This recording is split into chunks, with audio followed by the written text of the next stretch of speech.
బ్రిటన్లో మనకెవడో ఏ party affiliations ఉండదు, మనకి ఎవరిదైనా సరే నిర్మోహమాటంగానే మాట్లాడుకోండి.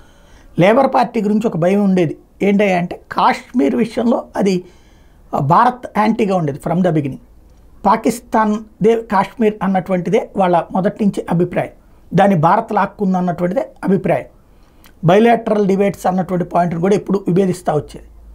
అట్లాంటిది ఇప్పుడు ఆ పార్టీ అధికారంలోకి వస్తుందే, ఏమవుతుందో మళ్ళీ కాశ్మీర్కి అనుకుంటే కొంచెం ప్రస్తుతానికైతే ఒక పాజిటివ్ సిగ్నల్ ఏంటంటే ఎవరైతే స్టార్మర్ ఉన్నారో తను వచ్చేటప్పటికి కాశ్మీర్ విషయంలో ఒక కీలకమైనటువంటి ప్రకటన చేసుకొచ్చారు.